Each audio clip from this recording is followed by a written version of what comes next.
Welcome, everybody. It is 12 o'clock. Mary was mouthing to me that I was still muted. My apologies. Welcome to this month's First Friday. I am Rich Dione, co-director of the Fusion Studio for Entertainment and Engineering here at Purdue University. And I'm Mary Pilot, and I'm the co-director of the Fusion Studio with Rich. Fantastic. We are really pleased to welcome our guest today for what we hope will be an exciting and casual and informative opportunity to get to know one of our colleagues working professionally in the industry. That has been one of the primary missions of the Fusion Studio, is to try to build this network and community of people and to help us get to know each other. And so this is a fitting way to do that, I think. So we're really pleased to welcome Kimberly Corbett Oates, who is a principal at Schuler Shook. I'm not going to go into her whole bio. You can find it online. But we're going to talk to her about her career anyway, so we'll hear more about it. So Kim, welcome, and thanks for being here. Thank you for having me. I'm glad to join you all today. Awesome. So the chat will be open and available for you all. If you have questions along the way, go ahead and throw them up there. And I'll try to sneak them in as we go through some questions that I have for Kim. We sort of pre-baked a bit of an interview kind of discussion here for you all. But go ahead and throw questions up in the chat. Hopefully we'll move to some tangential, take the conversation wherever it goes.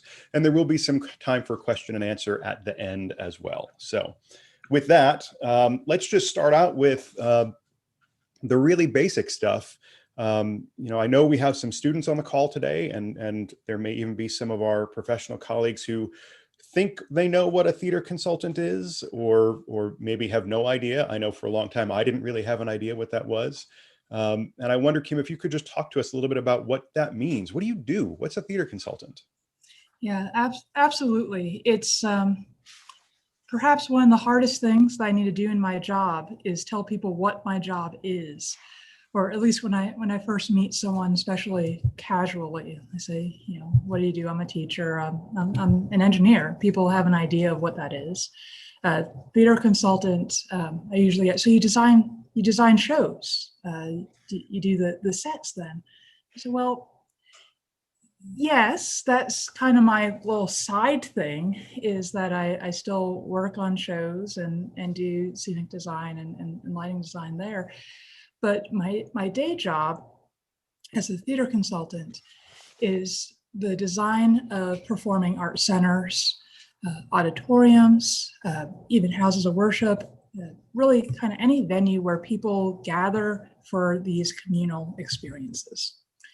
And we are a consultant to owners, to architects, to engineers, to help them understand the specific needs of a building to accommodate those types of uses.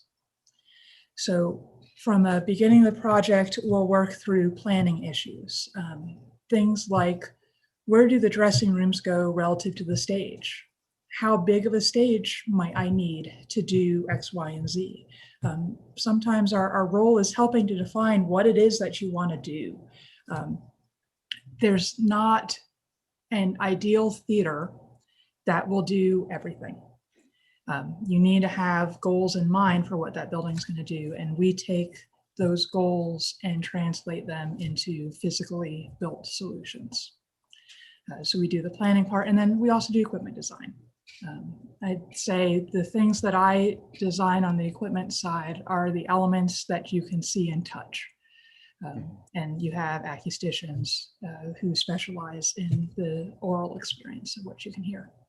Gotcha. I mean, it's fair to say that the venues we work in are highly specialized and complicated, and architects probably don't train much in how a theater works or a house of worship works. And so that's sort of the gap that you fill there, is between the client and the architect's knowledge. Absolutely. Even architects that do a lot of theaters and do theaters at the top end, in a lot of ways, those are our best clients, because they understand that boundary of what they know and what they don't know, and where that expertise comes in. So some of our conversations get shortcut when I have a very knowledgeable architect, that we don't need to go through all the whys quite as much, but they still understand that that's not what they do day in and day out. On the other hand, if you ask me to design a wall system or how to put windows to resist wind damage and hail. I don't know that. That's what the architect does, right? So it's really a collaboration. And for those of you that are in live production, I compare it a lot to your production team, that your director is your architect for a construction project. They have visions for the ideas of the facility and what the facility may do. But the director brings on designers to help them with the specific elements of realizing that concept. So just as you have lighting designers and scenic designers, you have your engineering team, you have your theater consultant, you have your acoustician who help to help realize that concept and that vision. And like the artistic director, you have your owner who has their particular demands for what something needs to be. And then just as you have your technical director, master electrician, those folks in construction, we have our contractors and tradespeople who then realize the ideas, the concepts, the things that we draw to make the building become physical space. Sure. It really is a broad collaboration of a lot of people who bring different areas of expertise. That makes sense. Absolutely. Absolutely. A design team may have, for a very complex building, may have 16 or more consultants.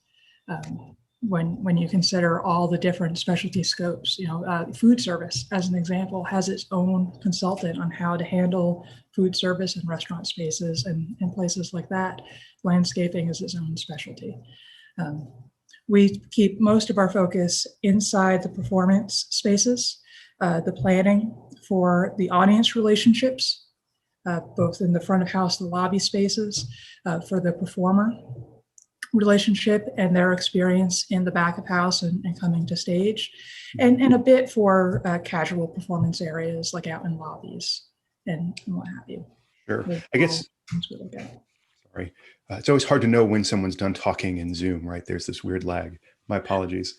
There's something really I imagine there must be some relief knowing that you only have to worry about your area of expertise, right? Like someone else is worried about windows that have to worry about, hail damage, et cetera. But also there must be a lot of pressure because you are the expertise about this really important part of the building. Well, it's interesting because there's not necessarily that relief. You need to understand how some of those areas that may not be in your specialty apply to the design you're trying to achieve. So let's use windows as an example. I give parameters for windows for follow spot rooms, for control rooms, projection areas. And I'm not a glazing expert, but I've learned enough to be able to translate what our requirements are so that someone who is a glazing expert can figure out what that means for the framing, for the size of the opening that window is going to go into, and the specifications so that can be delivered on the project. And it becomes the same thing, even looking at the bones of the building. The structural engineer is the person who's responsible for sizing steel and concrete and those structures. But I'm giving them loading information for what we want to accomplish. If you think about a counterweight rigging system, all the beams that support the blocks need to be placed on a certain spacing, and they need to accommodate loads. And those parameters we're giving to the structural engineer for them to include. I'm not telling them it needs to be a W24 by 36 or a W36 or whatever that shape is. But I am telling them that I want a wide flange beam so I can connect equipment to it. Sure. And then as they interpret those requirements, I'm going back through their drawings and saying, okay, I see what you've done here, and we may need to adjust these relationships because the head block beam needs this relationship to the loft beams. Mm-hmm. And you learn that some of the ways that we think about things as theater practitioners and theater equipment designers are different from the way that an engineer would. That a structural engineer classically trained would. A great example of that is I'm usually looking at the bottom of steel as my control elevation, and they're thinking about top of steel. And that's a 3 foot, 2 foot, 3 foot difference that we need to make sure we understand what the control dimension is and why it's the control dimension. So that's part of what we help explain. So there's this weird tension maybe, or balance between being a specialist, but also being aware enough of the other disciplines and what knowledge they need and how they work with that knowledge so that you can collaborate effectively, right? Absolutely. The best collaborations are those where you can talk about what your requirements are and why those are your requirements, and allow another designer on the team to figure out how to interpret that and put it in. And when everyone can bring creative energy from their different disciplines, that gives us the best project and the best results.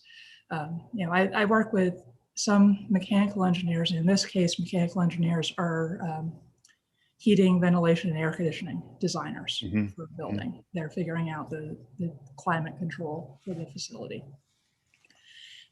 When I work with them, you'll find that there are some engineers that, you'll pardon me saying this, are a little bit the stereotypical, I did the calculation and this is what size this needs to be to fit in. Yeah, we've never met those folks.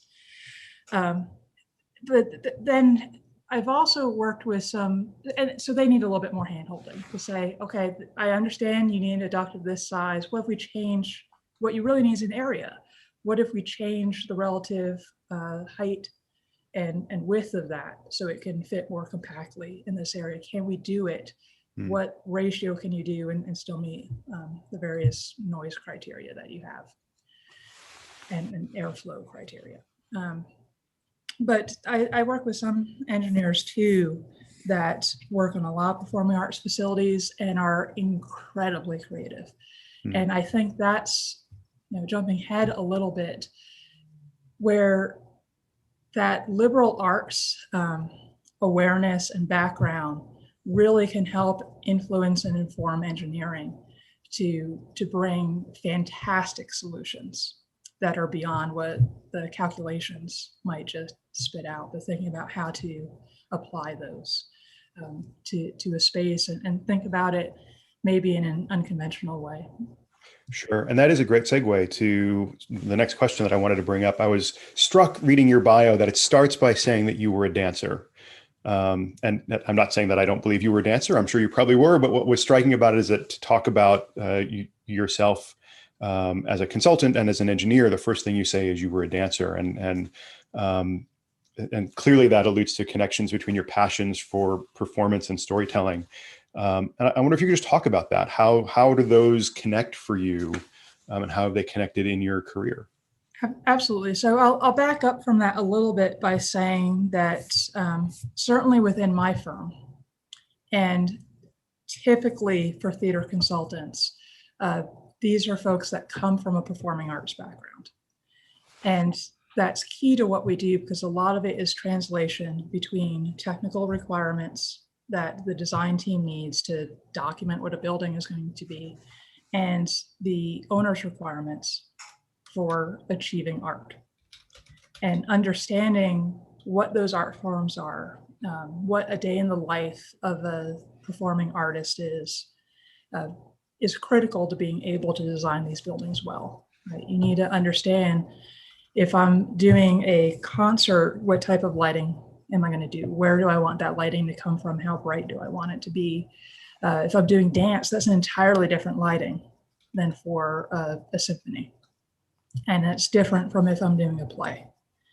Similarly, the rigging solutions that I need and how much rigging, what type of rigging is different in those types of performances. So understanding that is really important to the role, as is understanding the audience performer relationship and whatnot. So you'll find that most theater consultants have that performing arts background and have been to a number of spaces, understand what works well, what doesn't work as well in a theater space.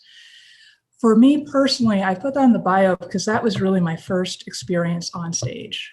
And I'm going back to like 3 or 4 years old, having the first dance recital. And now having worked those on the other end, I said, Sure. oh my goodness, we all have kind of that, that month of June dance recital kind of thoughts, right?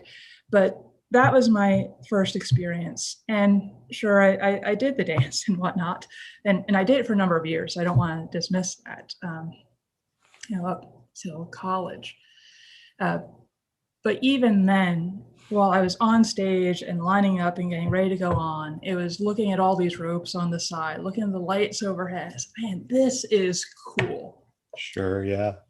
And I continued to be involved in performance through college, transitioning really into being a musician, a flautist, and still had this thought of, I want to know how that backstage stuff works. And for a while, I couldn't do AV team because I was doing music, and you couldn't do both, right? That was kind of the school parameters.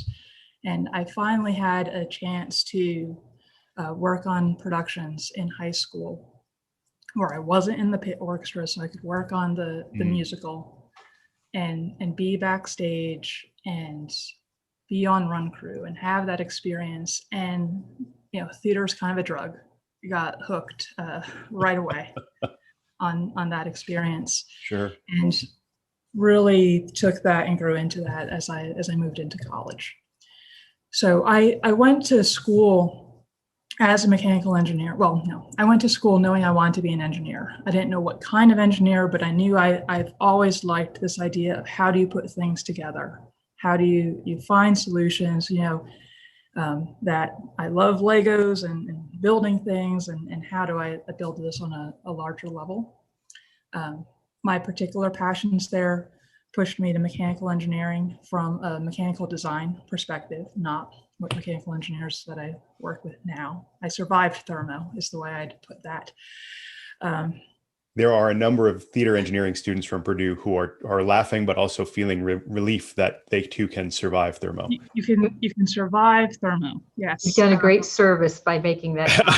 Now, Thank you. that one gets a little bit trickier, but yes. So I did mechanical engineering, and on the side where I was working and truly working work study was in the theater. Mm-hmm. And pretty quickly started becoming a theater minor.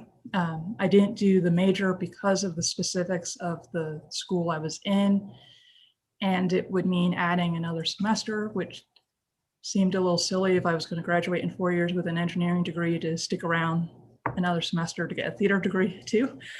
So, sure. But I did that coursework in addition to doing the engineering work. I worked on every production that our school had. I worked on all the touring shows coming in. And what I found that I really enjoyed was kind of the production manager standpoint. Looking at when a show is coming in and they send their tech writer ahead of time, how am I going to take that and realize that in my specific space? What things do I need to modify to achieve their vision in our space and make this a really smooth, easy process for them so that they say, hey, I love coming to your venue and want to keep coming back. And that was kind of the insight to a little bit of what I do now. I had no idea that there was a field called theater consulting. What I knew was I liked mechanical engineering. I liked finite element analysis. And I really liked theater. And I had a lot of people say to me, aren't those two completely different things? I mean, you're doing theater and that's all artistic, and engineering, those are different sides of the brain, and how do they come together? And I never saw that split there. To me, it all fit together. Again, looking at that rigging, thinking about how am I going to achieve a design? What kind of casters am I going to put on a set piece so that I can move it more easily? Or how can I improve this to serve the show? Those were all things that seemed like a natural connection to me. Sure. And at that time, this is well before Purdue and UNLV had theater engineering programs, people thought that was kind of odd. But I was able to find some mentors who went along with me, I'll say at least. And I ended up doing an honors thesis combining the two. Really? Mechanical engineering and English, which was where our theater department laid at that time. Sure. Are you willing to share some of the details of what your honors thesis was? Did you have to tackle like a challenge or a problem of some kind? Sure. It was Aesthetics and Regulation, Compromise in the American Theater. Wow. You still remember the title. That's awesome. I still remember the title. I was so, college student, so proud of myself for pulling all that together. But I was looking at some of the safety concerns that come into production, and particularly rampant 10, 20 years ago is this idea the show must go on and we'll figure out how to make it work. I'm glad to see the industry shifting away from that mindset slowly but surely. But I was really writing about that. I was writing about a particularly difficult to reach lighting position that we had in our theater, and then took that and developed a prototype for a different type of clamp for a light fixture. It's kind of like a quick grip that would make it easier to hang a light in that position. And then did, again, some finite element analysis on a cast C-clamp and where the weak points were on that and how that could be improved. And yeah, I probably went a little bit deeper in the detail than you wanted to. No, that sounds fantastic and fascinating. I don't know if they have it on file somewhere at your school, but I may go look it up because now I want to read about it. But what's interesting about that, there's lots of things that are interesting about that story. And I want to segue to a question that we sort of talked about asking, but didn't really get into, and your work with ESTA in a minute. But Mary, I think you said that there was something up in the chat. Yes, we have a question from, I hope I'm pronouncing this right, Eben from Pittsburgh. But he wondered if you've ever been brought into a project. So we're kind of going backwards to some of your early comments, but have you ever been brought into a project to save it? And he mentioned that a theater that he used to work at was renovated without using consultants, and then they ended up having costly re-renovation associated with all of that. So do you think of an instance where maybe you've been a part of something that would reflect that? Sure. There's kind of two angles I could take that from. One is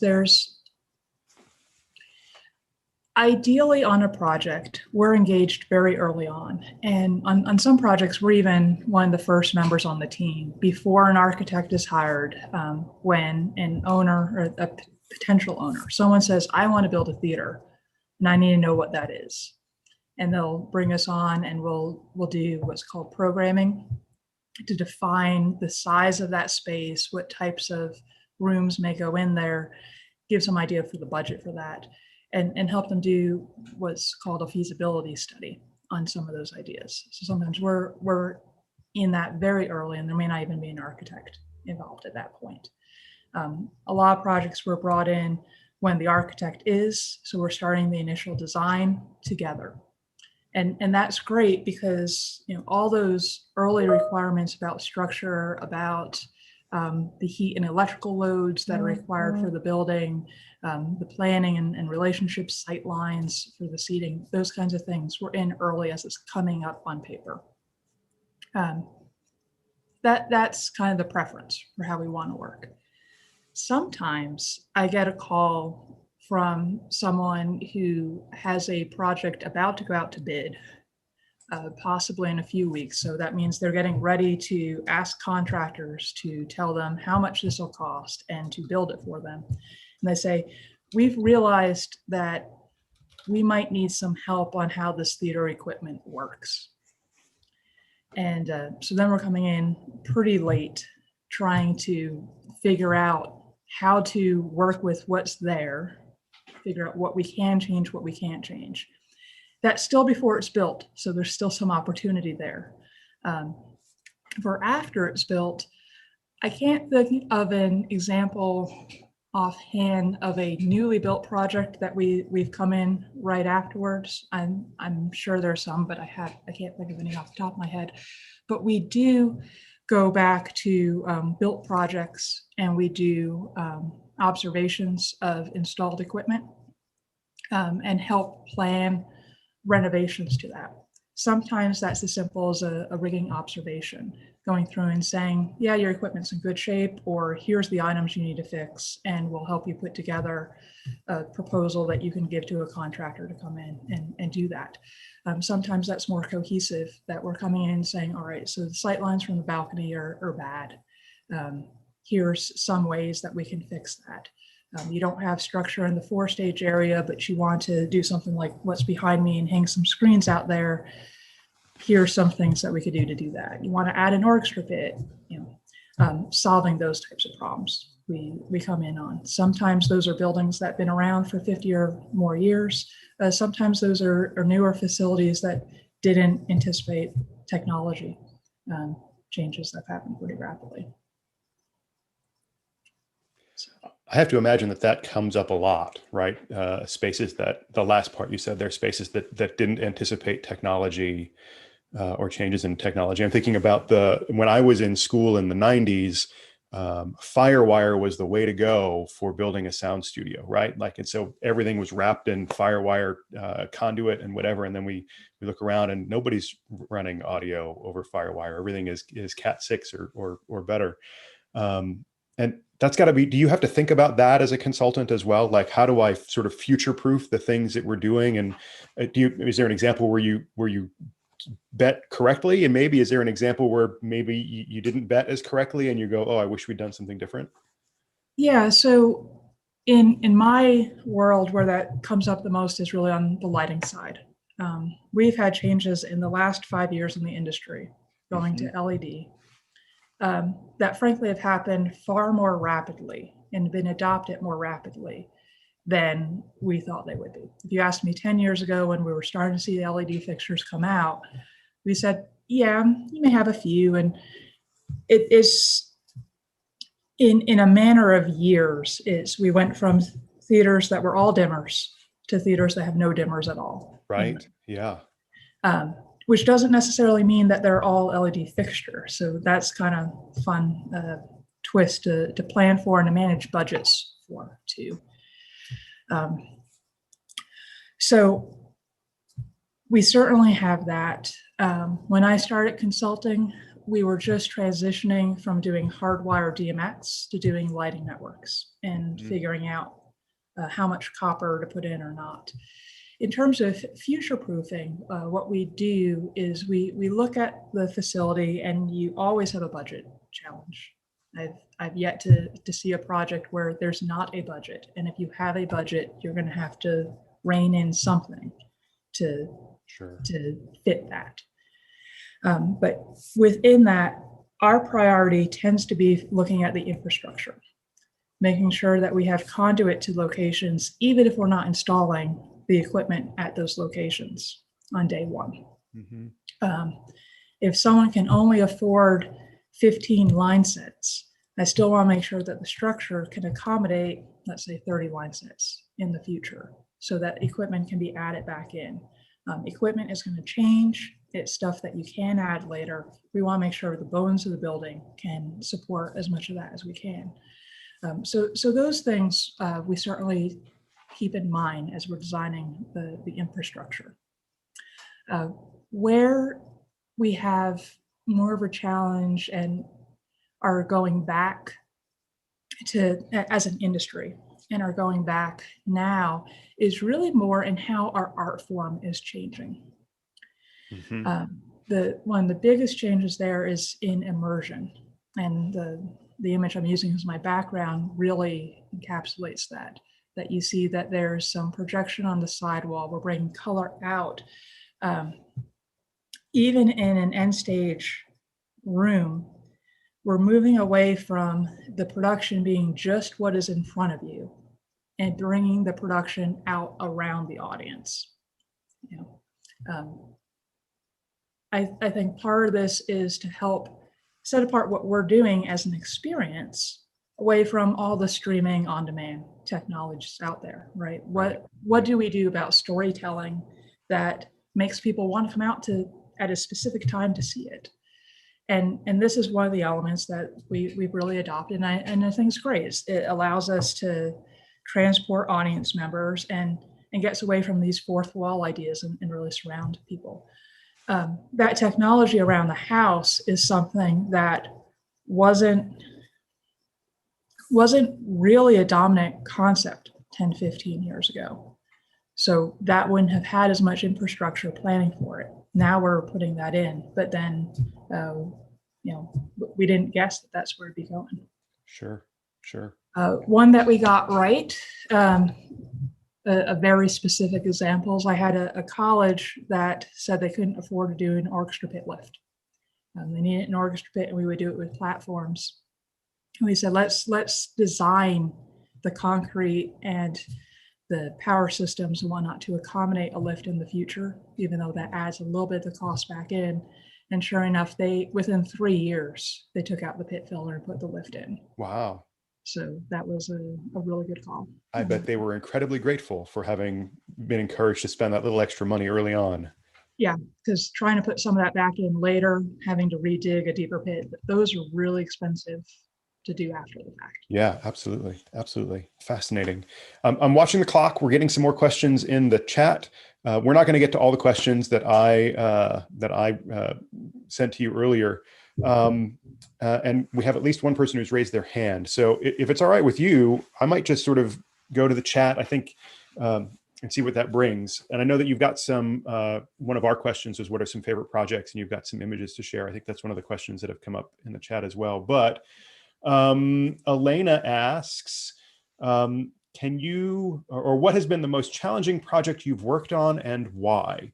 And she adds a whole lot of sort of qualifiers to that. Was it a time constraint challenge or a technical challenge or working with a team challenge? And do you have any words of wisdom to share from that experience? Wow. So I could pick a challenging project in each of those categories. This one was challenging for time. This one was challenging technically, so forth. So since I'm calling from a hotel in Lubbock today, where I'm going to go out to do a site visit this afternoon, I'm going to talk about this project. And the rendering is behind me as well. Okay. So this is Buddy Holly Hall of Performing Arts and Sciences. And it's about a $150 million project out in Lubbock, Texas. So a small little thing.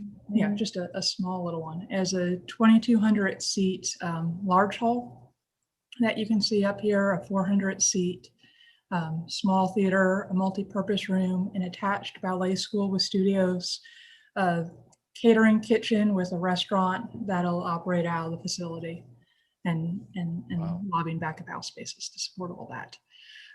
So it's a large project. What added to some of the complexity was the number of users. It also adds to the excitement, frankly.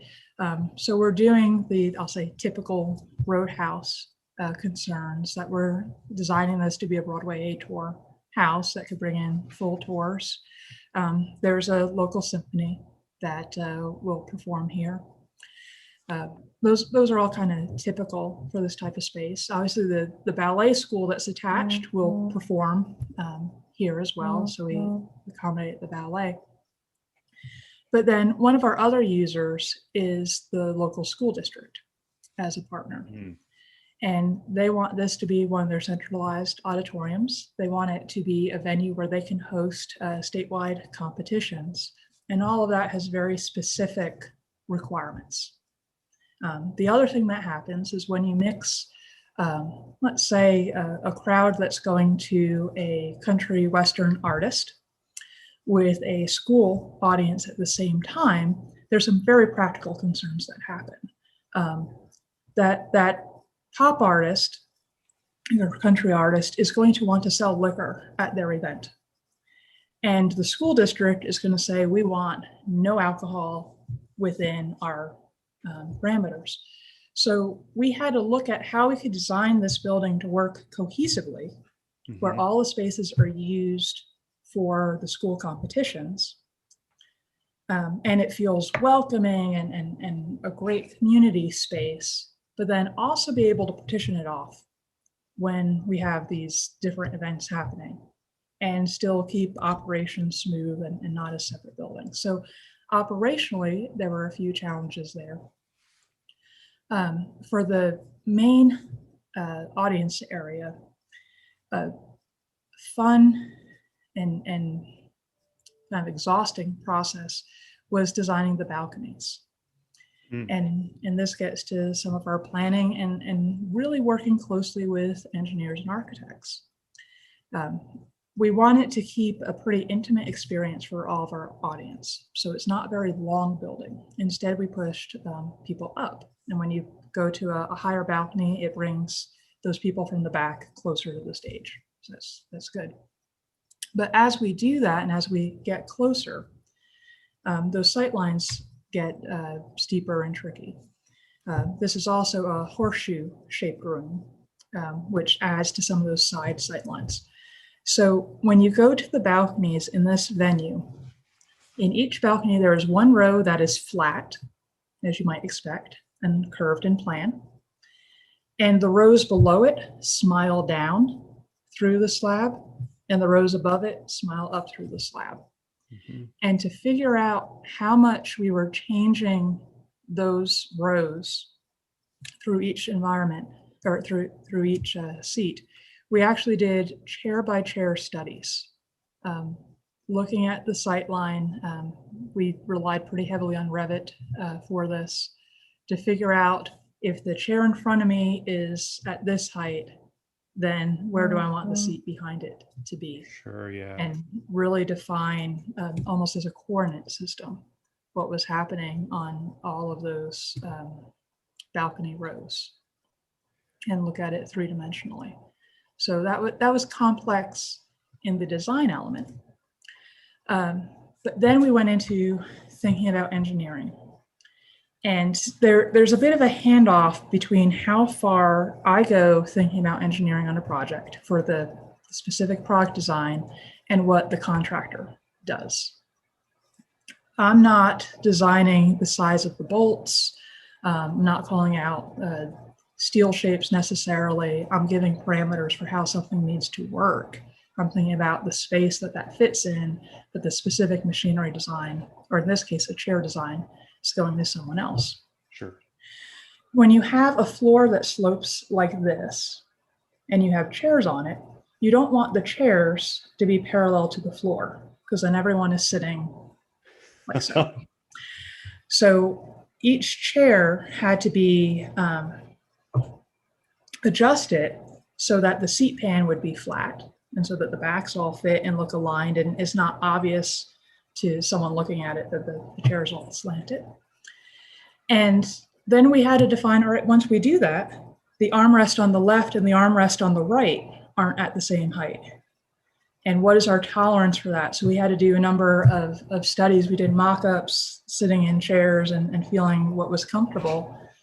And then we have to take that, put that into parameters that we can hold someone to in a contract, so that the chair designer, chair manufacturer, can then meet all of those ideas that we put in there and execute it. So that was a pretty complex, challenging element just to get chairs in on a project. Love it. I love it. So there's an essayist, Annie Dillard. If any of you have read her, you'll know why she's amazing.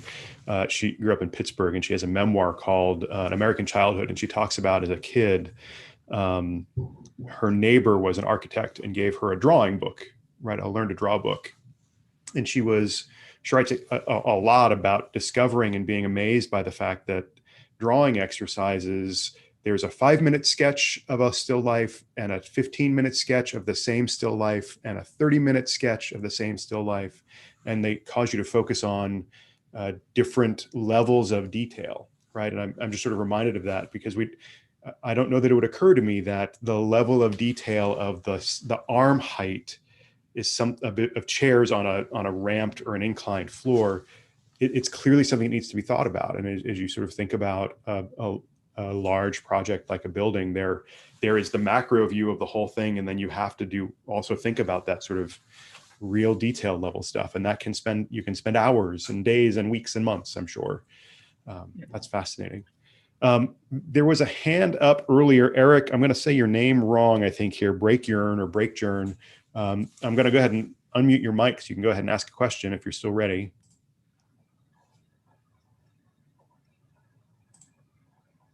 Or at least I'll let you mute your mic is what I'm allowed to do here in Zoom. You have to unmute. There you go. Yeah, I'm terribly sorry. I must have just bumped my button as it was. So you did not have a question. My apologies. I did not have a question. Okay. Well, you can have one now if you have one. But well, certainly. I guess I am the stage supervisor at the Alley Theater in Houston. We employed our own theater consultants for our recent renovation. Not nearly the scale that Lubbock went through currently. But I will say, just for the group, is that the consultants that we employed with our GCs, general contractors, were invaluable to us when we were going through that process. And so I can't stress enough the work that happens and that you do when you're going through this process is invaluable. Get those theater consultants as early as you can in the process, because they are a lifesaver. Absolutely. Thanks, Eric. Yeah, thank you, guys. Sure. Yeah, Eric, what I'll add to that is there's a bit of a different mindset between what someone is thinking about as a technical director or rigging supervisor, even lighting supervisor, than what you think about as you're designing the system infrastructure for it. So the relationships that we have with operators are invaluable to making sure that we understand how specific users will use a building. Because of course there's differences, there's preferences and whatnot. And when we have very knowledgeable users like that, it's great to have those conversations, and the consultant role becomes kind of the translator between this is what they're saying they need for theater, and here's what it means to you, Mr. Electrical or Mrs. Electrical Engineer, to be able to provide power at these locations that they want and to meet these requirements. So there's a bit of a difference there between what we do and understand as practitioners in the theater versus what needs to happen for construction drawings for a contractor to build it. So that's part of what we do. So we're at about quarter of, and I know, again, I'm going to mention it again, I know you brought some photographs of things to share, and I think that we'd all would love to hear you talk about some of your favorite projects or interesting things you've worked on. So do you want to share some images with us and talk through some things? Sure. I'm going to talk a little bit more kind of about what a theater consultant does, and if there's an image here that really strikes someone that you say, hey, I want to know a little bit more about that, we can stop, go back, anything like that.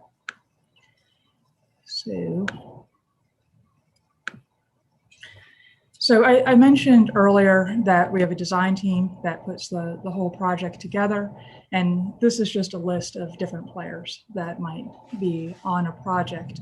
The other thing I wanted to share with this image is a little bit of kind of a day in the life, particularly pre-COVID. Just putting drawings up, looking at things together, looking for solutions that meet the various interests architecturally from an engineering standpoint and whatnot. Let's see how to advance this. Okay. So some of what we do is get very far into the details.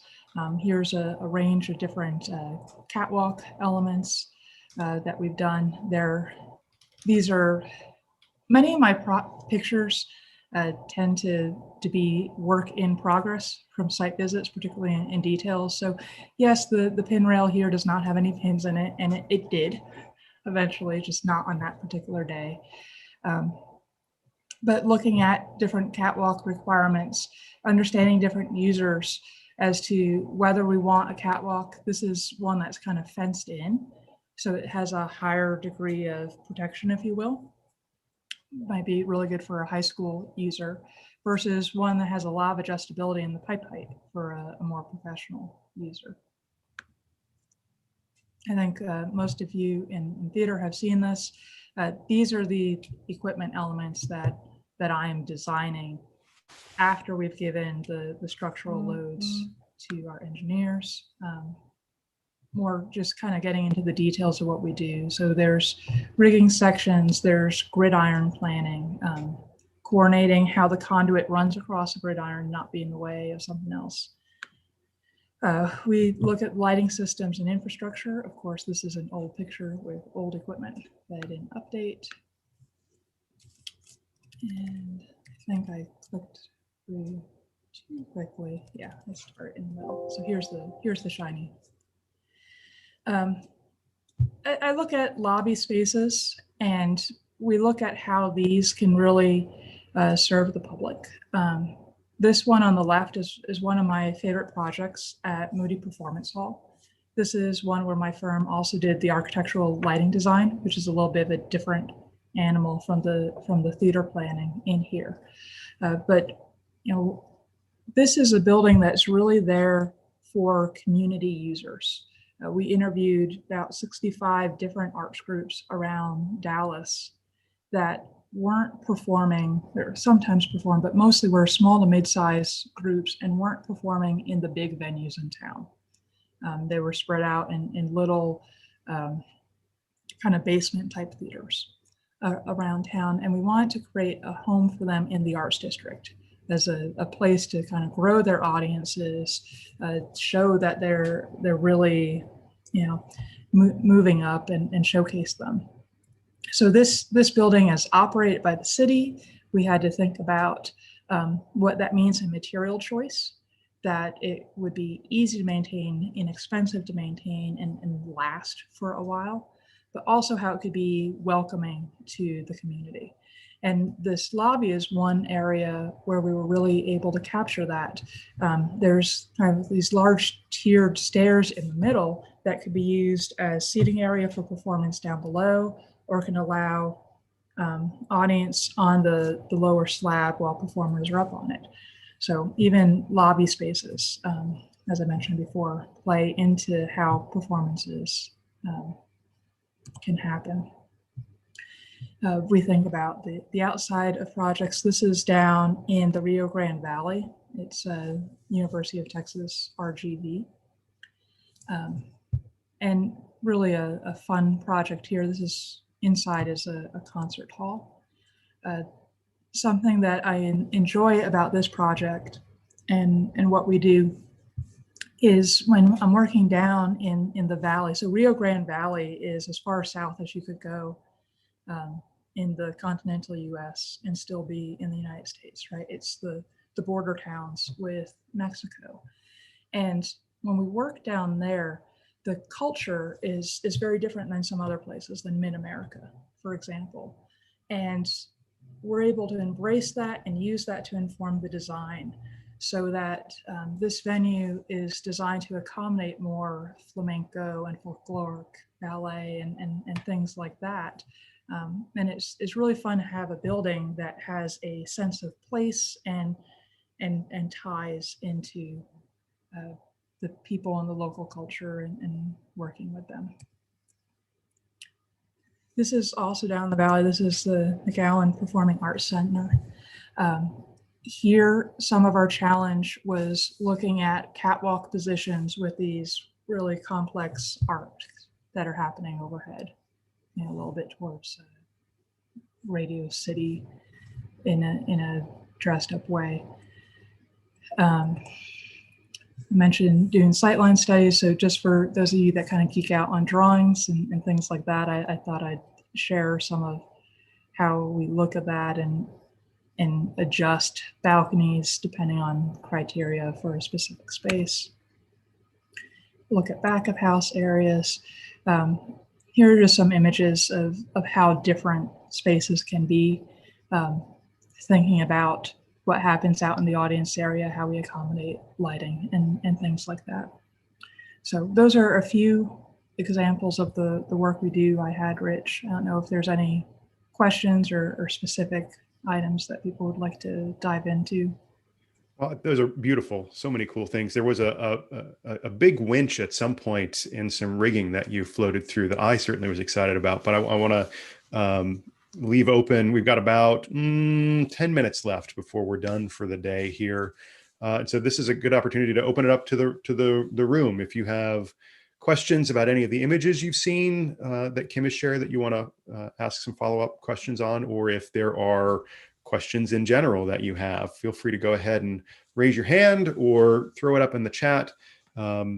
If you don't have any questions, that's fine. I certainly have more that I can bring up. So we'll give you a couple of minutes to type some things or raise your hands. Do you happen to remember, Kim, what that giant winch was from? Well, there's a number of giant winches, so I'm not sure.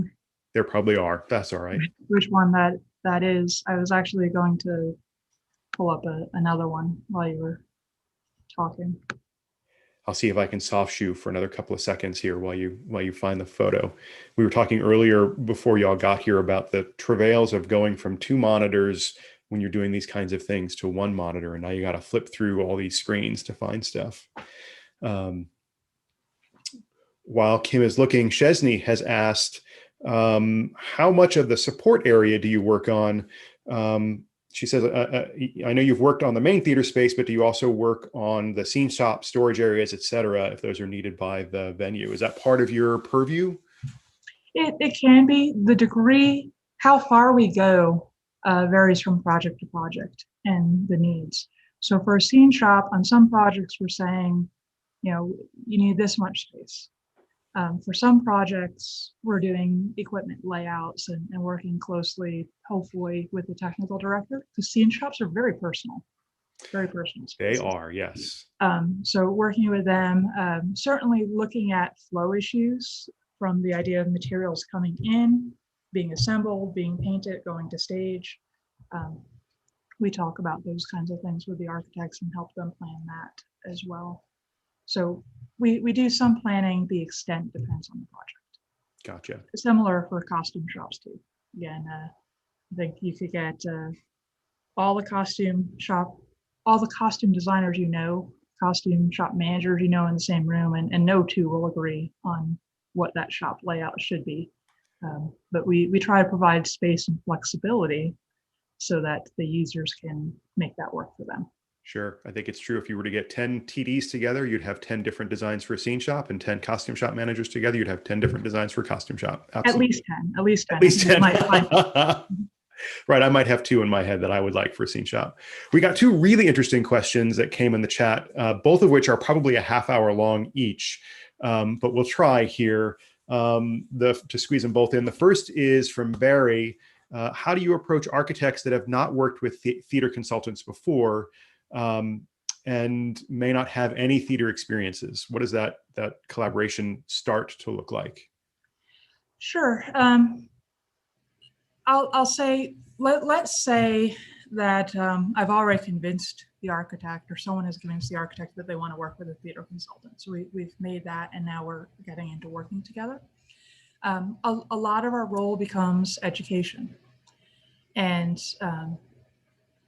I'm not trying to tell that architect how to operate a theater. And frankly, that's not what they want to know, but we are explaining to them what they need to do. And in some ways, there's not a lot of difference between the architect doing their first theater and the architect who's done 40 theaters in terms of the type of information that I'm going to give them. In both cases, I'm going to do an elevation of the stage, say, here's my grid, here's my galleries, and keep this zone clear, don't put anything there. How much I need to clarify what keep this clear means often depends on the level of the architect. Those that have done theaters before understand that clear really means that. The other thing that I like to do with any design team members that are doing one of their first theaters or the first of this type of theater is take them on a tour of a facility and walk through it, take them up into the catwalks, not just the pretty architectural tour, but really get up into technical spaces, even go into mechanical rooms and show them the size of that equipment, point out where coordination went really well, point out things that could have been done better. And help them understand that, because a drawing gives you technical information, but you don't really understand it. You're saying, I'm taking these notes and I'm putting it on my paper. Photographs help explain it a little bit more, but walking the building is when people really understand that. Sure. So when you have someone who is open to listening, which you hope is a characteristic of your architect, it's just that education and talking and working together. And I've done very successful venues with people who haven't done a theater before. I'm reminded, I'm a teacher, so I'm always going to be a teacher. And I'm really thinking about my students who are on the call. I'm reminded of, it's very much the same dance that you have to have as a TD with a set designer, right? Just determining what level of willingness to listen they're able to have when you have to talk about things that are possible versus not possible, right? And how you have to carefully earn that trust and in that conversation, right? So that you are helping the people you're collaborating with come to a place where they want to listen as much as possible. It sounds like it's very similar. Absolutely. Yeah. Absolutely. So we've got time for this last question to at least acknowledge that it's an interesting question, but and maybe get into it a little bit. But Gary asks specifically about the spaces that are on the screen. What is the thought process when designing semicircular shapes on stages or for stages? And he says, as a designer, he finds them particularly difficult to design for as a set designer. And I can certainly understand how they dictate some things for you visually. So could you talk about that a little bit, or is that part of what you have an understanding of? Sure. I think that question, if I'm understanding it correctly, really gets to theater forms. And this is a item that we really need to discuss with the owner or operator and the architect very early on. This goes into the question of what type of space are we trying to build and why. So the proscenium space, like you see in these venues, this is we have the stage house, we have an apron, we have the audience on one side, and you're looking at presentation. This is the easiest type of space for particularly young performers to perform in, younger directors to direct in, and for designers to accommodate, because you have a back and a front. And you're talking in the same direction. It makes it pretty easy. And it works well for a lot of art forms. But there are some that want something different.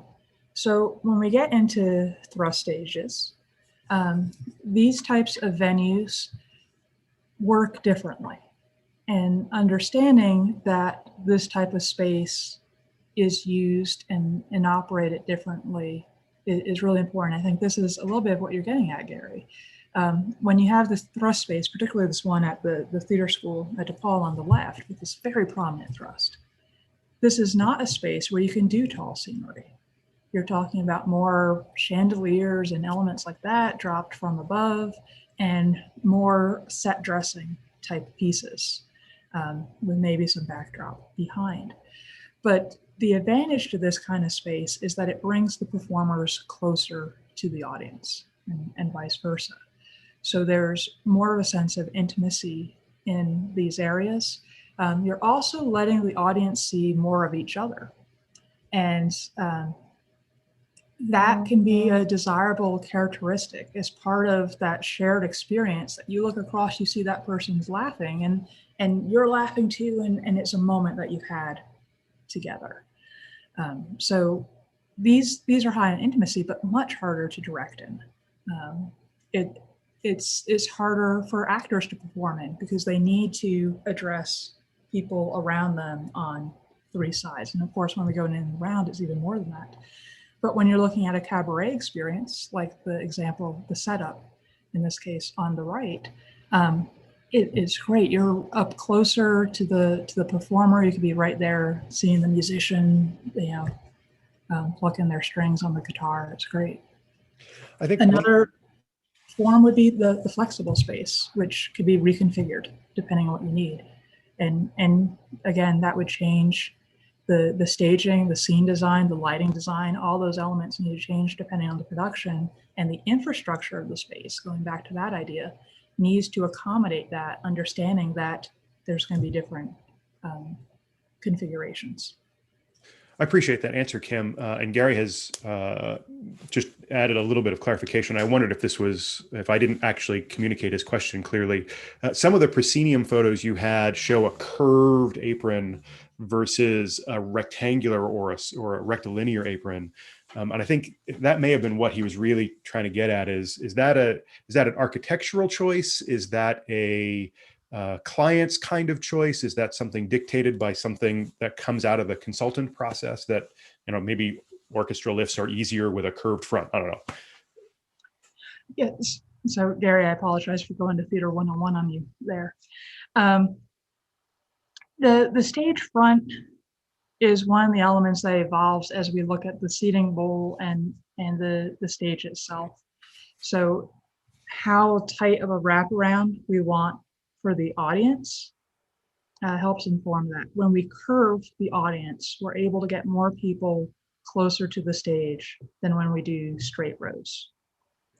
So again, even a slight radius where we're not talking about these big thrusts can increase the intimacy. And the tighter that gets, you're right, the more that it creates those side viewing angles that you need to think about for masking and so forth. So you'll see both of these examples have a rounded front, but not a very tightly rounded front. Generally, we want the stage form to follow a bit of that seating so that we're not creating a big gap between the two and to create some connection. But that's part of the evolution of the design of the space. I certainly have examples that are flat rather than rounded. So if I'm hearing you right, it's a little bit about this balance of capacity, seating angle, and closeness to the stage that all sort of become part of the design process. Yeah, and even getting more technical, it comes down to some of the programming. If I have a room with orchestral music in it, those sidewalls are very important for reflections of the sound into the audience. And that informs where the sidewalls are. So then we're responding to that with the shapes as well. So all of those things kind of play together. Which is kind of a nice note to wrap this up on. It takes us all the way back to some of what you talked about earlier in terms of balancing being deeply specialized in your area, but also aware enough of everything else, right? The curvature of that stage apron is so intertwined with so many elements that are not necessarily about the physicality of the scenery on stage. And everybody on the team has to somehow be aware of that. That's really, I find that really interesting and exciting. We are a little after 1. We've run you all a little bit long. Mary, I don't know if you have any closing thoughts you want to share before we sign everybody off here. No, I just want to thank Kim for participating today and sharing this wealth of knowledge. It was absolutely fascinating. You provided a wonderful segue for our next First Friday, where we'll have acoustician David Schwinn come in and talk about how he manages through some of the same sorts of things that you experience working with the other consultants and specialty areas. So thank you for all of this and the wonderful transition. Absolutely. Thank you for having me. Thanks, Kim. It was a real pleasure. And thank you, everybody. You'll see some notices about our next First Friday pretty soon. So we look forward to seeing you register for that. Have a fantastic day. Stay safe and healthy, everybody.